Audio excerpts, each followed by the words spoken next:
Hello दोस्तों, स्वागत है आपका हमारे चैनल चैंपियन जैद पर। मैं हूं आपका दोस्त मोहम्मद जैद।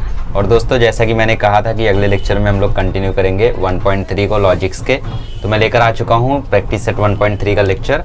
और आज हम लोग सबसे पहले मतलब हो सकता है कि वन शॉट में पूरा एक्सरसाइज भी हो जाए, हो सकता है 2 लेक्चर्स लग भी जाएँ, क्योंकि जैसा जैसा हम लोग सोच रहे हैं वैसा वैसा हो नहीं रहा है इसमें हम लोग, मतलब मैं, ठीक है। इसमें मतलब मैंने सोचा 1.2 वन शॉट में करा दूंगा, नहीं करा पाया। मैंने सोचा 1.3 वन शॉट में करा दूंगा, नहीं करा पाऊंगा शायद, ठीक है। फिलहाल हेडिंग डालते हैं और शुरू करते हैं अपना चैप्टर। तो हम लोगों का चैप्टर चल रहा था लॉजिक्स, और हम लोगों की एक्सरसाइज चल रही है 1.3, ठीक है। तो बहुत ही जल्दी ये चैप्टर ख़त्म हो जाएगा, टेंशन बिल्कुल भी मत लो। और बहुत सारे लोग पूछ रहे हैं कि सिलेबस कंप्लीट हो पाएगा क्या। जर्नी शुरू कर दी है, तो हर जर्नी का एंड होता है, इसका भी एंड होगा, ठीक है। समय से पहले एंड होगा, ये भी समझ लो, ओके। चलो, तो प्रैक्टिस सेट 1.3 एक्सरसाइज 1.3 में आप लोगों को क्या है, एक्सरसाइज 1.3 में है क्वांटिफायर्स एंड क्वांटिफाइड स्टेटमेंट्स, ठीक है। चलो सबसे पहले देखते हैं क्वांटिफायर्स क्या होते हैं। देखो,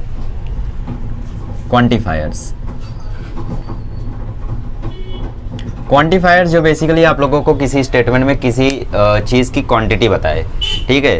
तो इसमें 2 क्वांटिफायर्स मेनली होते हैं। एक होता है एक्सटेंशियल क्वांटिफायर, एक होता है एक्सटेंशियल क्वांटिफायर। इसको हम लोग रिप्रेजेंट करते हैं ई से, ये वाला ई, ठीक है। ये होता है हम लोगों का एक्सटेंशियल क्वांटिफायर। इसका मतलब क्या होता है, इसका मतलब होता है there exist at least one, there exist at least one, ठीक है। इसका मतलब क्या होता है, देयर एग्जिस्ट एटलीस्ट वन, ये होता है हम लोगों का एक्सटेंशियल क्वांटिफायर। और दूसरा क्वांटिफायर जो हम लोगों का होता है वो ऐसा होता है, ठीक है। इसका मतलब होता है ऑल और एवरी, ऑल और एवरी, मतलब या तो ऑल बोल दो या तो एवरी बोल दो। तो जैसे देखो, एक एग्जांपल देके मैं बताता हूं।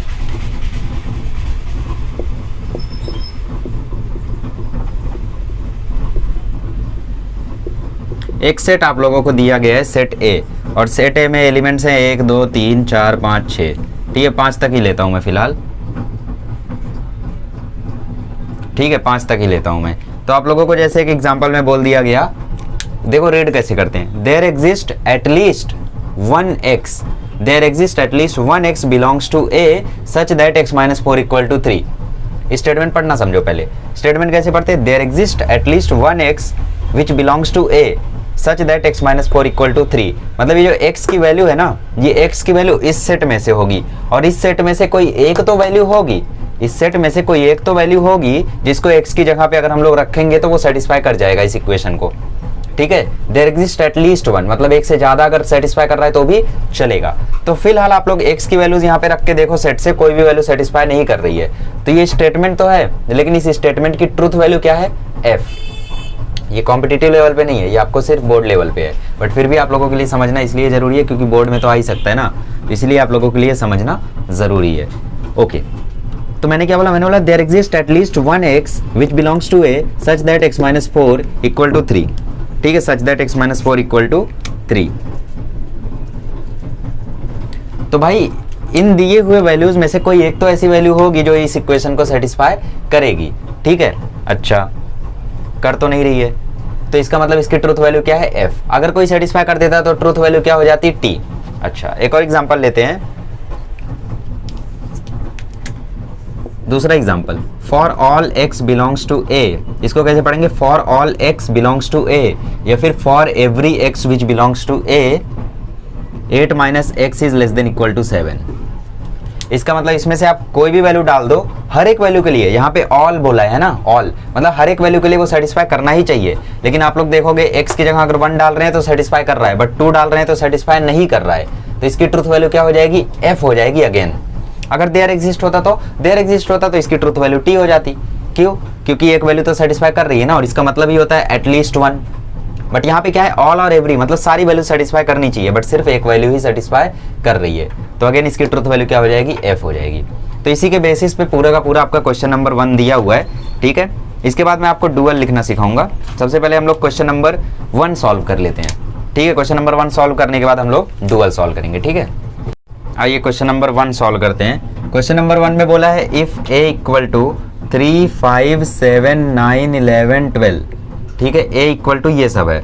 तो determine the truth value of each of the following, मतलब हर एक की ट्रुथ वैल्यू आप लोगों को पता करनी है। ए की वैल्यूज क्या है, 3, 5, 7, 9, 11, 12, ठीक है, ए की ये सारे एलिमेंट्स है।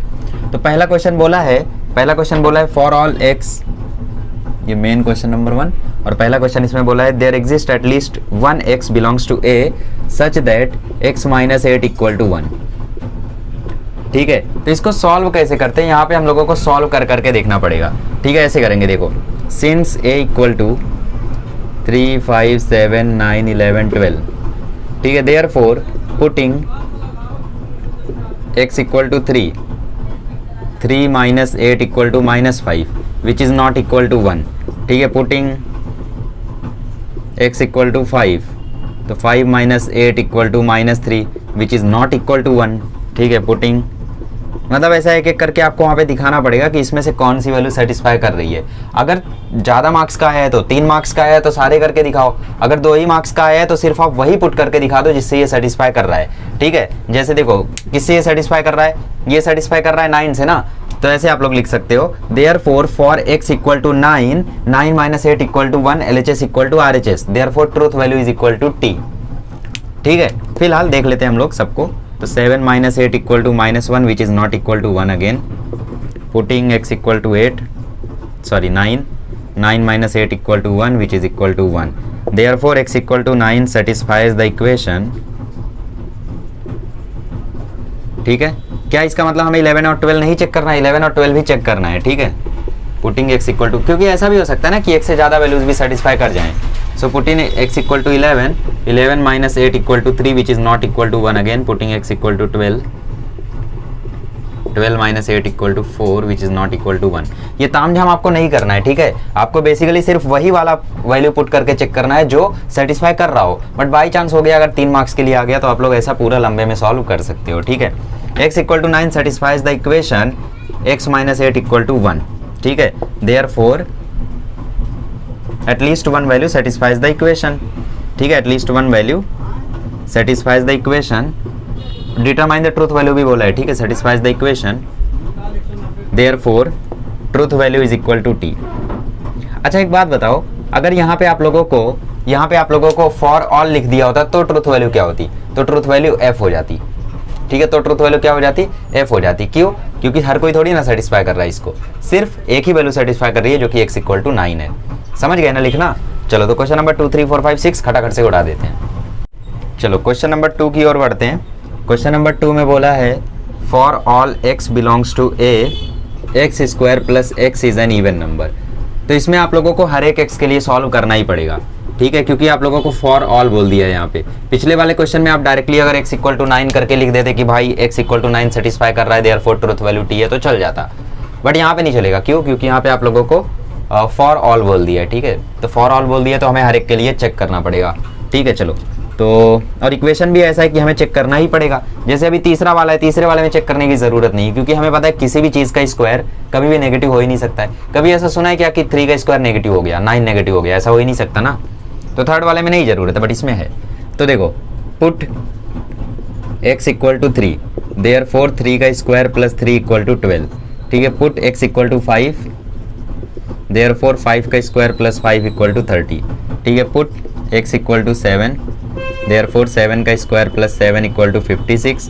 Put x equal to 9 therefore 9 का स्क्वायर प्लस 9 इक्वल टू 90, ठीक है। समझ रहे हो ना, x इक्वल टू 9 करके 90 कैसे आ गया, या फिर ये भी एक्सप्लेन करूँ बच्चों, 9 का स्क्वायर 81 हुआ, 81 में 9 जोड़ो, देखो ये 9 उंगलियाँ निकालो, 9 फिंगर्स, 81 में जोड़ो, 82, 83, 84, 85, 86, 87, 88, 89, 90 ऐसा नहीं करना है ना।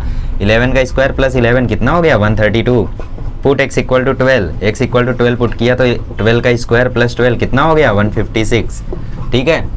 तो देयरफॉर आप लोग यहाँ पे देख सकते हो कि सभी के सभी इवन नंबर्स आए, therefore for all values of x belongs to a x square plus x is an even number, और इसीलिए ट्रुथ वैल्यू इसकी क्या हो जाएगी, ट्रुथ वैल्यू हो जाएगी इसकी t, ठीक है। तो क्लियर हो गया। चलो तीसरा वाला सॉल्व कर लेते हैं, हो गया। चलो तीसरा,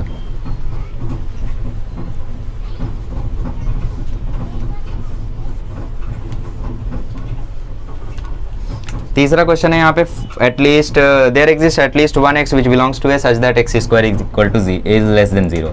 there exist at least one x belongs to A such that x square is less than zero. ठीक है, तो यहाँ पे आप लोगों को कैसे सॉल्व करना है, this inequality is not valid for any of the values of x.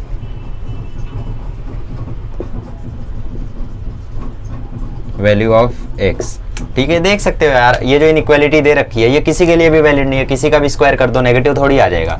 ठीक है, देयरफॉर इसका ट्रूथ वैल्यू क्या आ जाएगा, इसका ट्रूथ वैल्यू आ जाएगा एफ। चौथा देख लेते हैं, चौथा क्या है, for all for all x belongs to A x is an even number. तो ये तो बहुत ही सिंपल हो गया यार, इसमें क्लियरली बोल दिया कि जितने एक्स हैं ए में वो सबके सब इवन नंबर है। ऐसा है क्या, यहाँ पे कौन कौन इवन नंबर है, सिर्फ 12। तो यहाँ पे लिखोगे only x equal to 12 is an even number in set A while others are odd numbers। ठीक है, therefore ट्रूथ वैल्यू क्या आ जाएगी इसकी, f आ जाएगी, क्योंकि क्वेश्चन में तो बोला है कि फॉर ऑल थोड़ी है, एक ही तो है, सिर्फ एक ही तो इवन नंबर है, और कोई इवन है क्या, नहीं है, बाकी सब ऑड है, तो इसीलिए f आ जाएगा। अच्छा, देयर एग्जिस्ट लिखा होता तो इसकी ट्रूथ वैल्यू t हो जाती, क्योंकि एक तो है, समझ रहे हो। तो बहुत छोटी मोटी ग्रामेटिकल चीज़ है यार ये सब, है ना। चलो पांचवा क्वेश्चन देख लेते हैं यार। पांचवा क्वेश्चन, छठा क्वेश्चन भी आप लोगों को सॉल्व करना पड़ेगा, मतलब हर एक वैल्यू के लिए सॉल्व करना ही पड़ेगा। अच्छा यार देखो, अभी मतलब ऐसा शॉर्ट हो गया कि मतलब एडिटिंग ऐप जो मैं यूज़ करता था वो मेरा प्रॉपरली काम नहीं कर रहा है यार, तो इसकी वजह से मैं वीडियो कट नहीं कर रहा हूँ ताकि ज़्यादा एडिट ना करना पड़े, मतलब स्टोरेज फुल हो जा रहा है, डेटा इशू आ रहा है उसमें। चलो देखो पांचवा क्वेश्चन, वरना मैं कट कर दिया करता था ना रफ करते time. There exist at least one x which belongs to A such that 3x + 8 is greater than 40। ठीक है, चलो so put x equal to 3, therefore 3 × 8 + 8 is equal to 32 which is not greater than 40। ठीक है, but there exist बोला है, मतलब एक भी मिल गया तो काम हो जाएगा हमारा, ट्रूथ वैल्यू t हो जाएगी, एक भी नहीं मिला तो ट्रूथ वैल्यू तब f होगी। ठीक है, put x equal to 5, therefore 3 × 5 + 8 कितना हो जाएगा 23 which is not greater than 40। ठीक है, put x equal to 7, therefore 3 × 7 + 8 कितना हो जाएगा 29 which is not greater than 40। Put x equal to 9, therefore 3 × 9 + 8, 3 9 या 27 + 8 35 is not greater than 40। Put x equal to 11, therefore 3 × 11 + 8 equal to 39 which is not greater than 40। But अभी भी chance है भाई, अगर x equal to 12 satisfy कर गया, जो कि कर रहा है, तो हमारा काम हो जाएगा। तो ये कितना आ रहा है 40, बट ये 40 से बड़ा है क्या, बड़ा बोला है ना, अच्छा सॉरी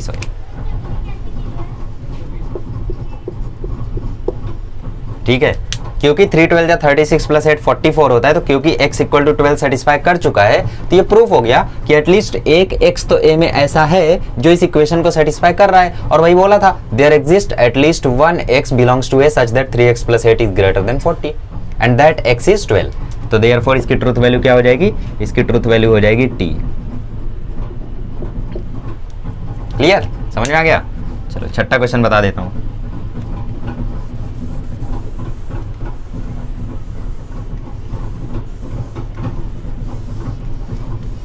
चलो सिक्स्थ क्वेश्चन क्या है, for all x belongs to a 2x + 9 is greater than 14। अच्छा, हर एक x के लिए 2x + 9 14 से बड़ा आना है। ठीक है, चेक कर लेते हैं। Put x equal to 3, put x equal to 5, समझ रहे हो ना यार, सबके लिए पुट कर करके आप लोगों को चेक करना ही है यहाँ पे। Put x equal to 9, put x equal to 11, put x equal to 12। ठीक है, सबके लिए आपको चेक करना है। 2 × 3 + 9 ये आ रहा है 15 which is greater than 14, right. ये आ रहा है आप लोगों का 24, नहीं 19 आ रहा है, जो कि बड़ा है इससे। 2 7 या 14 + 9 ये आ रहा है 23, जो कि अगेन 14 से बड़ा है। और 2 9 या 18 + 9 27 आ रहा है, जो कि अगेन 14 से बड़ा है। और 2 × 11 22 + 9 31 आ रहा है, जो कि अगेन 14 से बड़ा है। और 2 × 12 + 9 33 आ रहा है, जो कि अगेन 14 से काफ़ी बड़ा है। ठीक है, तो हर कोई यहाँ पे बड़ा बड़ा है, तो for all values of x 2x + 9 14 से बड़ा ही है, देयरफॉर ट्रूथ वैल्यू आ जाएगी t। क्लियर? चलो तो क्वेश्चन नंबर 1 यहाँ पे खत्म हुआ। अब मैं आप लोगों को डुअल सिखाता हूँ, ठीक है। डुअल कैसे निकाल सकते हैं हम लोग। डुअल सिखाने से पहले मैं आप लोगों को एक इंपॉर्टेंट चीज़ बताना चाहता हूँ, ठीक है। नहीं, प्रमोशन नहीं करना चाहता हूँ प्रमोशन भी करेंगे, क्यों टेंशन लेती हो। चलो देखो, डुअल से पहले एक चीज़ देखो, जो हम लोगों की कंडीशनल स्टेटमेंट थी ना, कंडीशनल लॉ, कंडीशनल स्टेटमेंट मतलब क्या? कंडीशनल स्टेटमेंट मतलब P इम्प्लाइज Q वाली।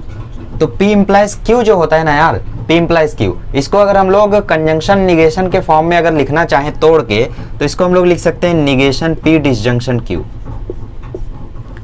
मतलब क्या करने का, जो भी इस साइड है ना इम्प्लीकेशन के, उसको निगेशन में करके लिख दो और डिसजंक्शन करके इम्प्लीकेशन के उस साइड वाला सेम टू सेम उतार दो। नहीं समझे? देखो, जैसे मैं लिख के दूं P conjunction Q implies P conjunction Q, P disjunction Q implies P conjunction Q। ठीक है, मैं आपको बोलता हूं कि इम्प्लीकेशन साइन हटा दो यहां से। तो इम्प्लीकेशन साइन यहां पे कैसे हटेगी पता है? मैंने क्या बोला? मैंने बोला इम्प्लीकेशन के इस साइड वाले को निगेशन के साथ लिख दो। ठीक है भाई, लिख दिया। और फिर डिसजंक्शन लगाओ इम्प्लीकेशन की जगह और आगे वाला कॉपी कर दो।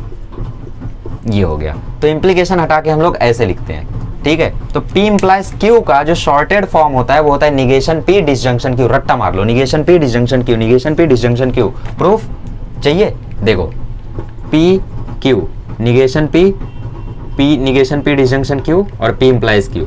देखो, ये हो गया T, हो गया T, हो गया F, ये हो गया F, ये TF, निगेशन P हो जाएगा FFTT। निगेशन P का अगर Q के साथ डिसजंक्शन ले ले तो TFTT आ जाएगा। और P इम्प्लाइज Q देखें तो वो भी देखो TFTT आ रहा है। तो क्योंकि दोनों कॉलम सेम है, इसलिए P इम्प्लाइज Q जो है वो निगेशन P डिसजंक्शन Q के इक्विवेलेंट होता है। ठीक है, तो एक्चुअली मैं ये आप लोगों को क्यों बता रहा हूँ, क्योंकि इसका बहुत बड़ा यूज़ है। पूरी की पूरी एक्सरसाइज में आप लोगों को यूज़ है, फिर 1.4 में यूज़ है। ठीक है, ये चीज़ अगर आपने सीख ली ना तो आप लोगों को बहुत हेल्प हो जाएगा। तो पता है क्या करना है इम्प्लीकेशन साइन को हटाने के लिए? इम्प्लीकेशन साइन को हटाने के लिए इम्प्लीकेशन के जो LHS में उसको निगेशन के साथ लिखो, फिर इम्प्लीकेशन की जगह डिसजंक्शन लगा दो और आगे वाला कॉपी कर दो। इम्प्लीकेशन के इस साइड वाले को निगेशन के साथ लिखो, इम्प्लीकेशन को डिसजंक्शन में कन्वर्ट करो, आगे वाला कॉपी कर दो। ठीक है। अब बाय कंडीशनल लॉ भी जो था ना, बाय कंडीशनल स्टेटमेंट, एक्चुअली इसको कंडीशनल लॉ भी बोलते हैं, कि इसको हम लोग ऐसे लिख सकते हैं। ठीक है। और जो बाय कंडीशनल स्टेटमेंट थी, बाय कंडीशनल स्टेटमेंट मतलब P डबल इम्प्लाइज Q वाली, इसको हम लोग कैसे लिख सकते हैं पता है? इसको हम लोग लिख सकते हैं P implies Q conjunction Q implies P। अब कंजंक्शन है डिसजंक्शन है ये मुझे नहीं पता, ठीक है, so I have to find out. Okay, conjunction, ये इतना गलत कैसे हो सकते हो भाई? तो आप बोलोगे कि हाँ, कभी भी अगर डबल इंप्लीकेशन को हटाना है तो कैसे हटाओगे? डबल इंप्लीकेशन को हटाने के लिए P implies Q conjunction Q implies P ऐसा कर दोगे। ठीक है, P implies Q conjunction Q implies P। आप बोलोगे इंप्लीकेशन तो अभी भी है, तो ये है ना, अब इसको इसके तरीके से तोड़ दो। मतलब इसको कैसे लिख दोगे आप? इसको लिख दोगे negation P disjunction Q conjunction negation Q disjunction P। इस तरीके से हम डबल इंप्लीकेशन या इंप्लीकेशन को रिमूव करते हैं। रिमूव करना सीख लो अच्छे से, ठीक है। कंडीशनल स्टेटमेंट कैसे रिमूव की जाती है? इंप्लीकेशन के LHS में निगेशन लगाओ, इंप्लीकेशन को डिसजंक्शन में कन्वर्ट करो और आगे वाला कॉपी कर दो। बाय कंडीशनल में P डबल इम्प्लाइज Q किस में कन्वर्ट हो जाता है? P इम्प्लाइज Q, फिर उल्टा Q इम्प्लाइज P, और दोनों के बीच में हमेशा कंजंक्शन। ये हमेशा मैं कंफ्यूज हो जाता था कि कंजंक्शन होगा या डिसजंक्शन होगा, आज भी देखो होगा।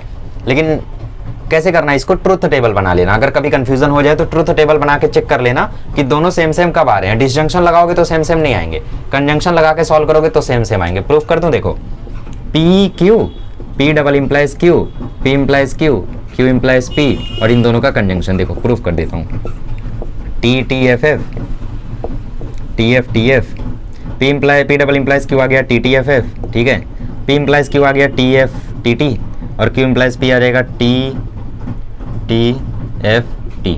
अब देखो कंजंक्शन रहेगा तो ऊपर वाला T आएगा और नीचे वाला T आएगा, बाकी दोनों FF आ जाएंगे। ये देखो इसके सेम आ गया, इसीलिए ये दोनों इक्विवेलेंट होते हैं।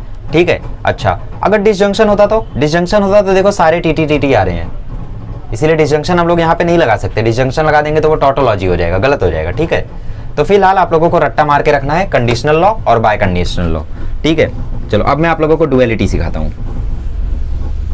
डुअलिटी देखो, डुअल कैसे लिखते हैं हम लोग? डुअल लिखने के रूल्स देखो। सबसे पहले मैं यहाँ पे कंडीशनल और बाय कंडीशनल लॉ लिख देता हूँ। क्या था? ठीक है ना। P implies Q will change in negation P disjunction Q, और बाय कंडीशनल लॉ क्या था, P double implies Q will change in P implies Q, Q implies P, ठीक है, दोनों के बीच का कंजंक्शन। ठीक है, चलो हाउ टू राइट डुअल सीखते हैं, how to right dual.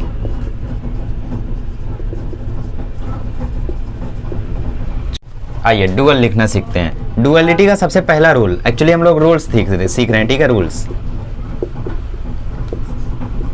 Conjunction is replaced bye disjunction and disjunction is replaced bye conjunction. ठीक है, मतलब जहां कंजंक्शन दिखा वहां पे डिसजंक्शन लगा दो, जहां पे डिसजंक्शन दिख रहा है वहां पे कंजंक्शन लगा दो। ठीक है, दूसरा रूल क्या है, tautology is replaced bye contradiction. Tautology is replaced bye contradiction, मतलब कहीं कहीं पे यहाँ पे भी दिया है, देखो सी लिखा है, कहीं पे टी लिखा है, तो सी का मतलब एक्चुअली कंट्राडिक्शन है, और टी जहाँ पे लिखा है उसका मतलब टॉटोलॉजी है। तो जहाँ सी है वहाँ टी कर दो, और जहाँ टी है वहाँ सी कर दो, ठीक है ना, एंड वाइस वर्सा, उल्टा। ठीक है, T is replaced by C and C is replaced by T. Okay, चलो तीसरा रूल क्या है, नो चेंज इन निगेशन, मतलब कहीं पर अगर निगेशन लगा हुआ है तो वहां पर निगेशन रहने देना है। ये जेई में नहीं आता, ये सीटी में आता है और बोर्ड्स में भी। ठीक है, लास्ट ईयर तो रिड्यूस्ड था बट इस साल है, तो no change in negation last to last year, I mean मेरे साल में। ठीक है, तो निगेशन अगर कहीं पर है तो उसमें कोई भी फर्क नहीं आएगा, वैसे ही रहने देना निगेशन को। चौथा रूल, इफ इम्प्लीकेशन और double implication is present then convert it in conjunction और डिसजंक्शन। तो अगर इम्प्लीकेशन या डबल इम्प्लीकेशन प्रेजेंट है तो उसको आप लोग सिंप्लीफाई करोगे, ऐसे सिंप्लीफाई करोगे और उसके बाद उसका डुअल लिखोगे, उसके पहले उसका डुअल नहीं लिख सकते। ठीक है, उसके बाद उसका डुअल लिखोगे। तो डुअल लिखना शुरू करें। चलो, तो कितने क्वेश्चन है, 9 क्वेश्चन है ना, 9 मिनट भी नहीं लगेगा, सॉल्व करते हैं सारे। आइए डुअल लिखना शुरू करते हैं। तो सिंपली यार आप लोगों को लिख देना है डुअल। क्या हो जाएगा डुअल, डिसजंक्शन की जगह कंजंक्शन, कंजंक्शन की जगह डिसजंक्शन, खत्म। इसका डुअल, कंजंक्शन की जगह डिसजंक्शन, डिसजंक्शन की जगह कंजंक्शन। इसका डुअल, कंजंक्शन की जगह डिसजंक्शन, डिसजंक्शन की जगह कंजंक्शन, खत्म। 21 सेकंड में 3, वाह। चलो कुछ लोग सोच रहे हैं ये बंदा तो सिर्फ भागते ही रहता है। चौथा क्या है, P बट नॉट Q। ये पता है P कंजंक्शन निगेशन क्यों ना, एक्चुअली इसका निगेशन होता है। निगेशन इसके बाद हम लोग सीखने वाले, इसके 2 मिनट बाद। ठीक है, देखो इसका डुअल कैसे लिखेंगे। डुअल में क्या बोला कि कंजंक्शन को डिसजंक्शन बनाओ और निगेशन को छुओ मत, हो गया डुअल। 5वां, negation P disjunction Q conjunction negation R conjunction S। इसका डुअल क्या हो जाएगा, डुअल ने क्या बोला, निगेशन को मत छुओ, कंजंक्शन को डिसजंक्शन कर दो, डिसजंक्शन को कंजंक्शन कर दो, बस। ठीक है, मतलब अमीर को गरीब बना दो, गरीब को अमीर, सही बात है। 6वां, negation P conjunction negation Q conjunction P conjunction Q disjunction conjunction R कुछ भी बोले जा रहा हूँ लेकिन लिख सही रहा हूँ। ठीक है, देखो आंसर क्या करना है, इसका डुअल, निगेशन को मत छुओ, कंजंक्शन को डिसजंक्शन, डिसजंक्शन को कंजंक्शन,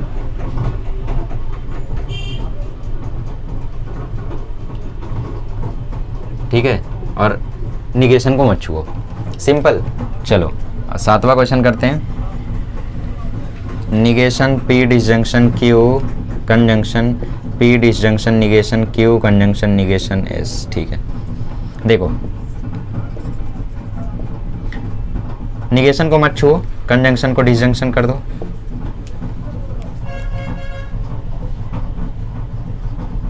सही है क्या, सही ही होगा। ठीक है, कंजंक्शन को डिसजंक्शन कर दो, और क्या। चलो 8वां क्वेश्चन कर लेते हैं। 8वां क्या है, C disjunction P conjunction Q disjunction R। ठीक है, तो C की जगह मैंने बोला T कर दो, और P disjunction Q conjunction R, हो गया खत्म। ठीक है, चलो 9वां क्वेश्चन क्या है, 9वां क्वेश्चन है negation P disjunction Q conjunction R conjunction T।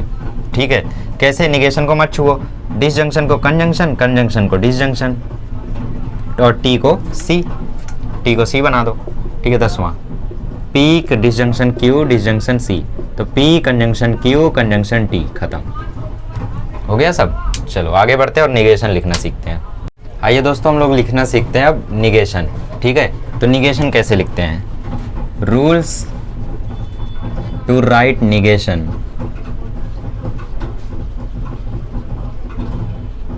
इसके बाद एक छोटा सा टॉपिक और है, कन्वर्स, इनवर्स और कॉन्ट्रा पॉजिटिव। तो अगर 1 घंटे से कम में हो रहा है लेक्चर तो फिर वो भी करा दूंगा। ठीक है, देखो फिलहाल निगेशन कैसे लिखते हैं। सबसे पहला rule, each statement is replaced bye it's negation. ठीक है, हर एक स्टेटमेंट जो भी आपको दिख रहा है उसको उसके अपोजिट से रिप्लेस करो। ठीक है, जैसे लिखा हुआ है Delhi is not in India, तो उसका निगेशन क्या होगा, Delhi is not in India, नहीं, दिल्ली इज इन इंडिया। ठीक है, ऐसा निगेशन होगा। Each statement is replaced bye it's negation. ठीक है, दूसरा रूल है एंड इज रिप्लेस्ड बाय और, एंड इज रिप्लेस्ड बाय और, एंड और इज रिप्लेस्ड बाय एंड। ठीक है, एंड को आप लोग और से रिप्लेस कर दोगे और को आप लोग एंड से रिप्लेस कर दोगे। ठीक है, third point, conjunction is replaced bye disjunction and disjunction is replaced bye conjunction. Simple. चलो चौथा पॉइंट है negation of conditional statement. Negation of P implies Q। P implies Q का निगेशन पता है क्या होता है? P implies Q का निगेशन आप गेस करो। सबसे पहले P implies Q को तोड़ो, तो इसको तोड़ोगे तो क्या बनेगा, निगेशन P डिसजंक्शन Q। अब देखो निगेशन जब अंदर जाएगा तो दोनों पे लगेगा, तो निगेशन ऑफ P क्या हो जाएगा। अगर किसी चीज का मैं ऑलरेडी निगेशन है उस पर और एक निगेशन कर दूं तो निगेशन को काट देता है ना। जैसे मैंने बोला Delhi is not in India, उस पर एक निगेशन लगाओ तो आप क्या बोलोगे, दिल्ली इज इन इंडिया। मतलब बेसिकली एक निगेशन दूसरे निगेशन को काट देता है। तो जब ये निगेशन अंदर जाएगा तो P से निगेशन हट जाएगा। और निगेशन के रूल ने क्या कहा कि V को A बना दो, कहाँ लिखा है, V को A बना दो, तो ये A बना दिया हमने। और जब निगेशन Q पे जाएगा तो निगेशन Q बन जाएगा। तो जो P implies Q का निगेशन होता है वो ये होता है। ठीक है, और इसको हम लोग पढ़ते क्या है, इसको हम पढ़ते हैं P बट नॉट Q।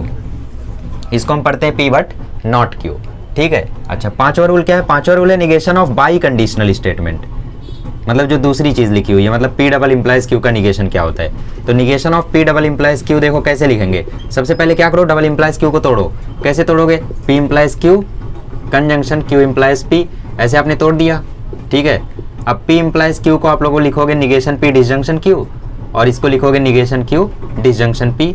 और अभी मैंने आपको बताया जब निगेशन अंदर जाएगा तो निगेशन P डिसजंक्शन Q बन जाएगा P but not Q, conjunction बन जाएगा डिसजंक्शन, और ये बन जाएगा Q बट नॉट P। ठीक है, so negation of P double implies Q ये होता है। क्या आपको ये रट्टा मारना है, बिल्कुल भी नहीं, मैंने बोला नहीं। आपको क्या रट्टा मारना है, ये दोनों। अगर ये दोनों रट्टा मार लिया तुमने तो फिर ये तो कर ही ले जाओगे। निगेशन लगा के आप लोग इसके आगे निगेशन लगा के और नहीं सॉल्व कर सकते। हमने ये कैसे निकाला, मुझे याद थोड़ी था, मैंने निगेशन लगाया तो मैंने सॉल्व किया ना। और वैसे यहाँ पे जब मैंने निगेशन लगाया तब मैंने सॉल्व किया ना, मुझे याद थोड़ी था। तो वैसे ही आप लोगों को भी करना है। ठीक है, रट्टा नहीं मारना है इसको। अच्छा, जो 6th पॉइंट है आपका वो क्वांटिफायर्स के ऊपर है। ठीक है, वैसे तो ये उतना जरूरी नहीं है। ऑल और every is replaced bye there exist and vice versa. ठीक है, अगर देयर एग्जिस्ट दिया है तो उसको आप लोग ऑल और एवरी से रिप्लेस कर दोगे, और अगर ऑल और एवरी दिया तो उसको आप देयर एग्जिस्ट से रिप्लेस कर दोगे। 7वां पॉइंट, ऑल और एवरी, मतलब यही पॉइंट को मैं सिंबॉलिक फॉर्म से हटके स्टेटमेंट फॉर्म में लिख देता हूँ। ठीक है, ऑल और every is replaced by there exist at least one.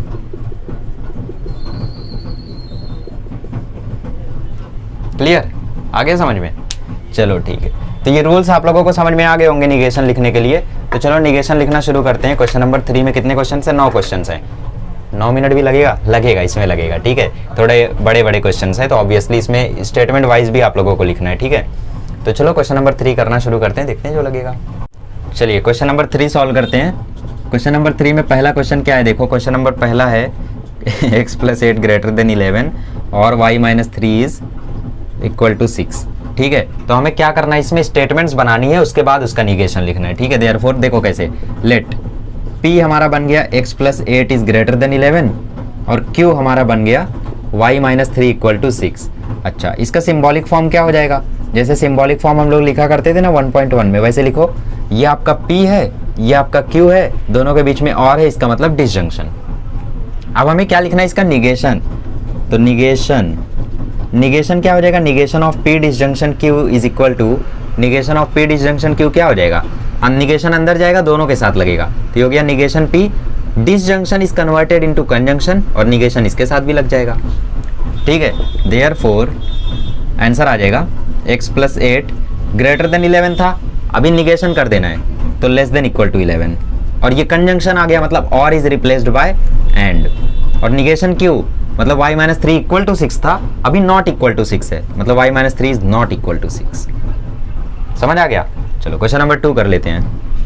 Question number 2 में बोला है 11 is less then 15 and 25 is greater then 20, इसका निगेशन लिखना है। सो लेट P हमारा बन गया 11 इज लेस देन 15 और Q हमारा बन गया 25 इज ग्रेटर देन 20, ठीक है, यही है ना। हाँ, सिंबॉलिक फॉर्म क्या हो जाएगा यहाँ पे, क्योंकि दोनों के बीच में एंड का यूज हुआ है, तो दोनों के बीच में एंड का यूज हुआ है तो सिंबॉलिक फॉर्म हो जाएगा P disjunction Q। So negation of P disjunction Q क्या आएगा आप बताओ, negation of P disjunction Q equal to negation of P disjunction Q which is equivalent to negation P conjunction negation Q, यही आएगा ना। अरे भाई इसका निगेशन कैसे लिखोगे, निगेशन जब अंदर जाएगा तो P के साथ भी लगेगा, Q के साथ भी लगेगा, और डिसजंक्शन कंजंक्शन में कन्वर्ट हो जाएगा, ठीक है। निगेशन P मतलब 11 लेस देन 15 का उल्टा, मतलब 11 is greater than equal to 15। Conjunction मतलब, अच्छा यहाँ पे ऑलरेडी एंड था तो सिंबॉलिक फॉर्म में ये आएगा, सिंबॉलिक फॉर्म में ये आएगा, तो यहाँ पे ये और आ जाएगा, एंड था ना तो यहाँ पे ये आना चाहिए था, तो यहाँ पे ये आया, तो यहाँ पे चेंज होके और आएगा, और फिर यहाँ पे 25 लेस देन इक्वल टू 20 आ जाएगा। क्लियर, चलो ठीक है, इसको नोट कर लो और मैं इसका एक बार चेकआउट कर लेता हूँ कि क्या इसी टाइप से आंसर लिखा गया है। बाकी नेक्स्ट वाला आप लोग ट्राई करते रहो, ठीक है, टेक्स्ट बुक साथ में लेकर बैठा करो, खाली बोर्ड पे मत देखो कहानी की तरह, ठीक है।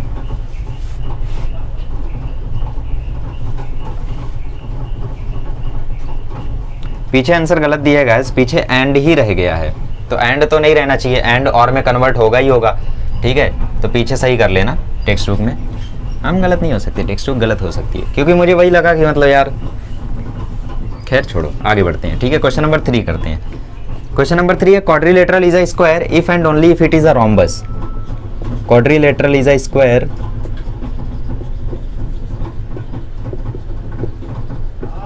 if and only if it is a rhombus, if and only if it is a rhombus, ठीक है। क्वाड्रिलेटरल स्क्वायर तभी होगा जब वो रोम्बस हो जाए, ठीक है, ऐसा बोला है। सो स्टेटमेंट्स लिखते हैं, लेट P क्या हो गया, quadrilateral is a square, P हमारा हो गया क्वाड्रिलेटरल इज अ स्क्वायर, ठीक है। Q क्या हो गया, क्वाड्रिलेटरल इज अ रोम्बस,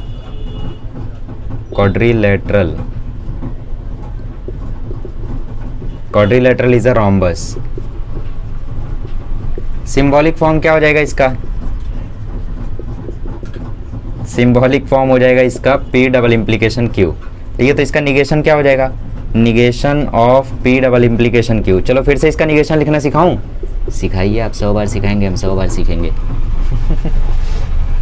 अच्छा, P डबल इम्प्लीकेशन Q का एक्सपांशन क्या होता है वो तो याद होगा ना, क्या होता है, negation P disjunction Q conjunction negation Q disjunction P, यही होता है ना। देखो negation P disjunction Q, negation Q disjunction P, ठीक है। और ये निगेशन सबसे बाहर है, ये निगेशन जब अंदर जाएगा तो इस P का निगेशन हटा देगा, इस डिसजंक्शन को कंजंक्शन में कन्वर्ट कर देगा, इस Q पे निगेशन आ जाएगा, ठीक है। इस कंजंक्शन को डिसजंक्शन में कन्वर्ट करेगा, इधर से निगेशन हटा देगा, इधर से ऐसा आ जाएगा। तो बेसिकली आप चाहिए तो रट्टा मार सकते हो कि negation of by conditional statement is P but not Q, disjunction Q but not P, P but not Q, Q but not P। छोड़ो यार, क्या रट्टा मारोगे, समझ में आ रहा है ना, डिराइव कर ले जा रहे हो ना, तो रट्टा मारने की बिल्कुल भी जरूरत नहीं है, ठीक है। डिराइव कर ले जा रहे हो तो बिल्कुल भी जरूरत नहीं किसी चीज को रट्टा मारने की। देयरफॉर स्टेटमेंट क्या आ जाएगी, हाँ, P क्या था हमारा, क्वाड्रिलेटरल इज अ स्क्वायर, तो P लिख दो यहाँ पे क्वाड्रिलेटरल इज अ स्क्वायर। अब स्टेटमेंट भी लिखना है यहाँ पे थोड़ा सा पहाड़ टाइप है, ठीक है, quadrilateral is a square. Conjunction मतलब and, quadrilateral is a square and quadrilateral is not a rhombus. Negation क्यों है ना, मतलब नॉट अ रोम्बस। फिर यहाँ पे है और quadrilateral is a rhombus, is a rhombus, क्यों है ना पहले, तो पहले रोम्बस और फिर एंड है, and quadrilateral is not a square. इतना बड़ा स्टेटमेंट लिखेंगे, ऑब्वियसली यही लिखोगे क्योंकि इसका निगेशन ही है ये, ठीक है। तो बस करना क्या है, इस सिंबॉलिक फॉर्म को स्टेटमेंट फॉर्म में कन्वर्ट करना है। तो ये हो गया इसका निगेशन। एक बार मैं चेकआउट भी कर लेता हूँ, क्योंकि यार मुंह उठा के पढ़ाने आ जाता हूँ मैं, कुछ भी देखे नहीं रहता हूँ पहले से। Quadrilateral square but not a rhombus, और quadrilateral is a rhombus but not a square. ठीक है, बट लगा दो, एंड लगा दो, बात वही है, चलेगा, गलत नहीं होगा। ठीक है, चलो आगे बढ़ते हैं। Next question, question number 4। 9 question है बाबा, और हमने 3 क्वेश्चन किए हैं 5 मिनट में। सही है, 9 क्वेश्चन 18 मिनट में चलेगा। ये थोड़ा लंबा हो गया। It is cold and raining. 4th question, it is cold and raining. अब आप बोलोगे ये तो स्टेटमेंट ही नहीं है, इट इज़ रेनिंग स्टेटमेंट थोड़ी होता है कोई, है ना। इट इज़ कोल्ड, ये तो ओपन सेंटेंस है ना, कुछ लोगों के लिए कोल्ड ज़्यादा है, कुछ लोगों के लिए कोल्ड नहीं है, समझ रहे हो। बट इतना मत सोचो, बहुत आगे आ चुके हो अब, ठीक है, लंबा सोचो। चलो, लेट पी क्या है, इट इज़ कोल्ड, और क्यू क्या है, it is raining. My patience is वेनिंग, it is raining. ठीक है ओके, सिंबॉलिक फॉर्म क्या हो जाएगा फिर? सिंबॉलिक फॉर्म देख रहे हो यहाँ पे, सिंबॉलिक फॉर्म क्या हो जाएगा? सिंबॉलिक फॉर्म हो जाएगा पी कंजंक्शन क्यू। अगर इसका हम लोग निगेशन लिखना चाहें तो negation of P conjunction Q क्या हो जाएगा? Negation of P conjunction Q आ जाएगा ऐसा, तो यह आ जाएगा negation P disjunction negation Q. तो देयरफॉर स्टेटमेंट क्या आ जाएगी? इट इज नॉट कोल्ड और इट इज नॉट रेनिंग। ठीक है, अब आपने सही लिखा है, बट ग्रामेटिकली मुझे पता है थोड़ा बहुत यहाँ पे चेंज होगा। It is not cold and not raining, ऐसा भी हो सकता है। ठीक है, it is not cold and it is not raining, ये भी सही है, कोई दिक्कत नहीं है। ठीक है, चलो 5वां क्वेश्चन करते हैं। तो 4 क्वेश्चन हमने किए हैं 8 मिनट में अच्छा, आपको अनोइंग तो नहीं लगती है ना यार मेरी स्पीड, कि मतलब ये इतना तेज क्यों पढ़ाता है? अगर लगती है तो आप बहुत ही ज़्यादा स्लो लर्नर हो। If it is raining then we will go and play football. If it is raining,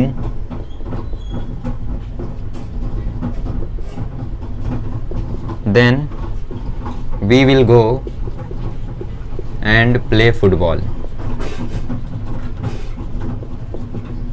ठीक है, let P क्या हो गया? P हो गया it is raining, और Q क्या हो गया? Q हो गया we will go and play football. कुछ लोग बोलेंगे आप लोग इसको तो तोड़ सकते हो, कैसे?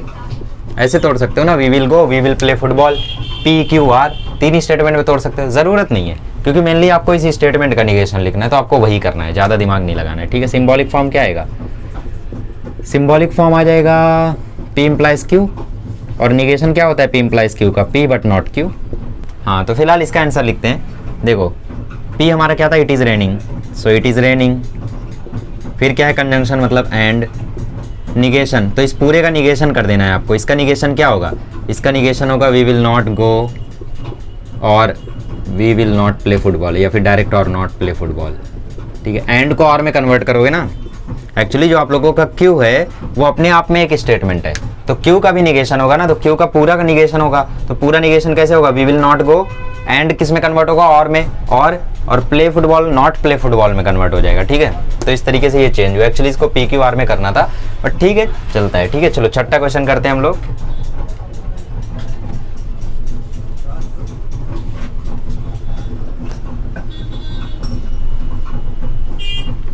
तो 6th क्वेश्चन देखते हैं। 6th क्वेश्चन हम लोगों का है √2 is a rational number.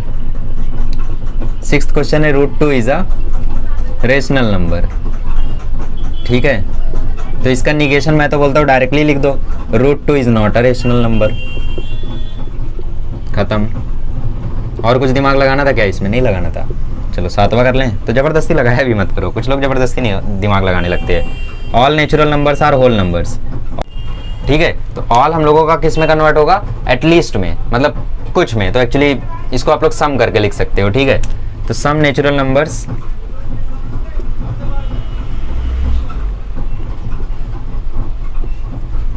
Are not whole numbers. ठीक है, जबकि ये सच्चाई नहीं है, सारे नेचुरल नंबर होल नंबर्स होते ही हैं।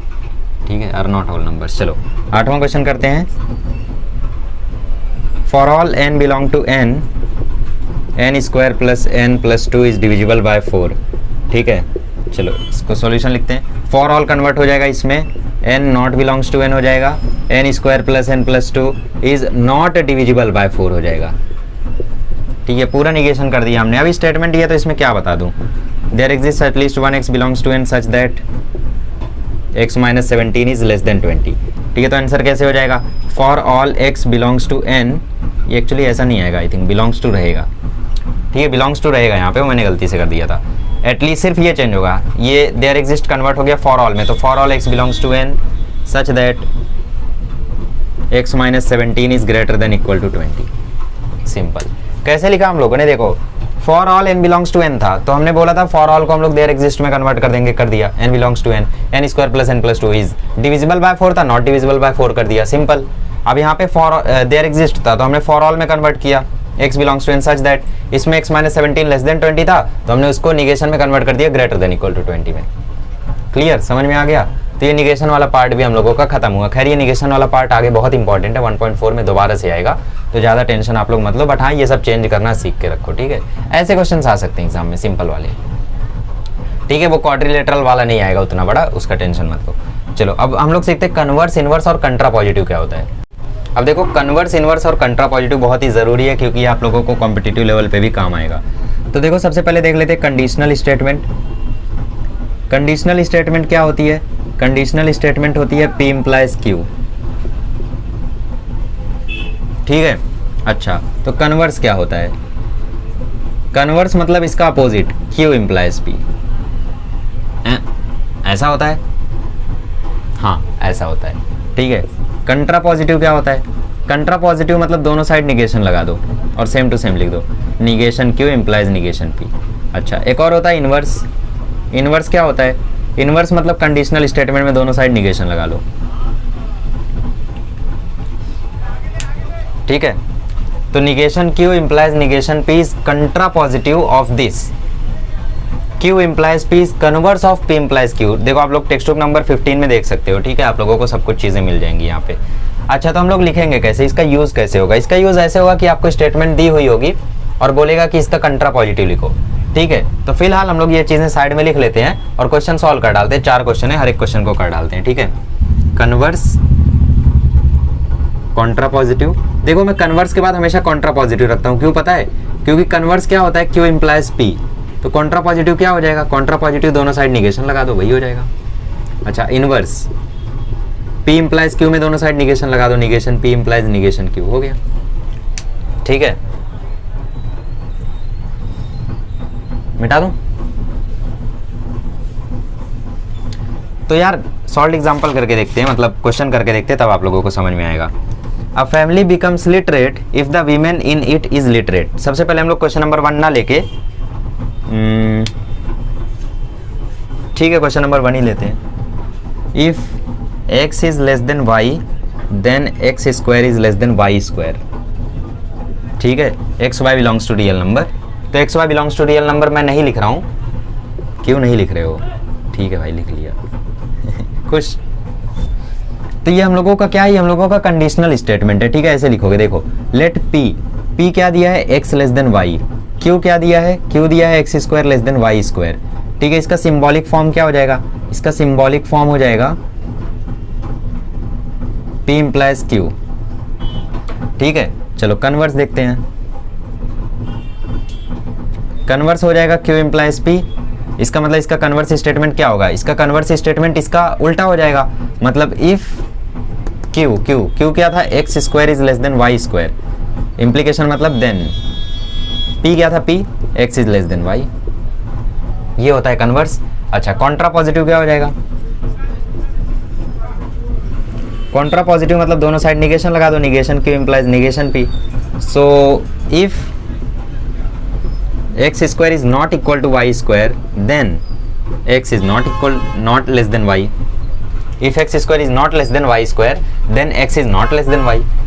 ठीक है, अच्छा इनवर्स, इनवर्स क्या हो जाएगा बोलो, इनवर्स का सिंबॉलिक फॉर्म होता है negation P implies negation Q, मतलब आप लोगों को इसका निगेशन कर देना है। So if x is not less than y then x square is not less than y square. आ गया समझ में, नहीं समझा, अरे यार कन्वर्स मतलब क्या, Q इम्प्लाइज P, तो सबसे पहले Q लिख लो, फिर उसके बाद P लिख लो, फिर इम्प्लीकेशन है तो इफ देन लगा दो। अच्छा कंट्रा पॉजिटिव मतलब दोनों साइड निगेशन लगा के लिखना है, निगेशन कर दिया। इनवर्स मतलब दोनों साइड निगेशन लगा के ही लिखना है, बट P इम्प्लाइज Q को, तो इसी को लिखना था बट निगेशन लगा के लिखना था, लिख दिया। ठीक है, तो एक बार मैं जरा आंसर मैच कर लेता हूँ, कहीं किसी और वे में ना लिखा हो। ठीक है, चेक करना पड़ता है यार, कुछ दिक्कत हो गई तो फिर। ठीक है, कन्वर्स लिखा है x square less than y square then this, inverse लिखा है x less than equal to y then x square less than, ठीक है। कॉन्ट्रा पॉजिटिव लिखा है x square less than not equal to y square then, ठीक है, x is not equal less than. ठीक है, तो इस तरीके से लिखते हैं। पहला लिख लिया हम लोगों ने, चलो अब दूसरा तीसरा चौथा मैं तो बोलता हूँ आप खुद से ही कर लो। ठीक है, चलो मैं ही करता हूँ, मैं तो करूँगा ही, मतलब पहले खुद से भी आप लोग कर लो। अच्छा, x Y belongs to real number लिख लेना हर एक में, इसमें हर एक में लास्ट में लिख लेना x Y belongs to real number. चलो यार, तो अभी सिर्फ लिखने का काम है, तो मैं साइड साइड में लिख देता हूँ और मैं आपके सामने सिर्फ बक बक कर देता हूँ। ठीक है, क्वेश्चन नंबर 2 क्या है? क्वेश्चन नंबर 2 है a family becomes literate if the women in it is literate. अब देखो इस क्वेश्चन को थोड़ा सा उल्टा लिखा हुआ है, इस क्वेश्चन को पहले सीधा करो। इसमें P जो होगा वो होगा इफ द वीमेन, सॉरी, इसमें जो P होगा वो होगा women in the family is literate, और जो Q होगा वो होगा फैमिली बिकम्स लिटरेट। ठीक है, इसमें P और Q उल्टे होंगे, तो जैसा कि आप लोग देख सकते हो। तो इसका कन्वर्स क्या हो जाएगा? Q इम्प्लाइज P, मतलब उल्टा। ठीक है, तो मैं सारे आंसर्स आप लोगों के सामने लिख देता हूँ, कन्वर्स, इनवर्स, कंट्रा पॉजिटिव इसके, और फिर प्रेशर वाले के भी लिख देता हूँ आपके सामने आंसर्स, और वोल्टेज वाले के भी लिख देता हूँ। ठीक है, सिंपल चीज़ है यार। अब इसको क्या मैं बोर्ड पे लिखूँ, क्योंकि यार स्टेटमेंट्स लिखने में काफ़ी टाइम चला जाएगा, बट वैसा रहेगा तो आप लोग स्क्रीनशॉट लेके रख लोगे या फिर देख लोगे एक बार, आप तो खुद भी लिख सकते हो खैर आप लोग। ठीक है, तो ठीक है, मैं लिख के दे देता हूँ आप लोगों को। ओके दोस्तों, तो इसी के साथ हम लोग इस लेक्चर को स्टॉप करते हैं, और हम लोगों का आज 1.3 खत्म हो गया। I am very happy that something is finished in one shot. शुरू से कोशिश कर रहा हूँ कि भाई कोई तो चीज़ हो जो वन शॉट में खत्म हो। फाइनली ये एक ऐसी चीज़ थी जो वन शॉट में हम लोगों की कंप्लीट हुई है। ठीक है, अगले लेक्चर में मिलेंगे तो हम लोग पढ़ेंगे 1.4, और 1.4 भी शायद वन शॉट में हो जाए। देखो उसमें सबसे पहले मैं आप लोगों को अलजेब्रा पढ़ाऊंगा, लॉजिक्स का, algebra of statements. Algebra of statements बताने के बाद पहले क्वेश्चन नंबर 1-2 करा दूंगा, फिर अलजेब्रा ऑफ स्टेटमेंट बता के आप लोगों को प्रूफ वाले क्वेश्चन करा दूंगा। 40 मिनट का काम होगा, 1.4 भी आप लोगों का जल्दी से हो जाएगा। ठीक है, तो चलिए मिलते हैं अगले लेक्चर में। Thank you so much.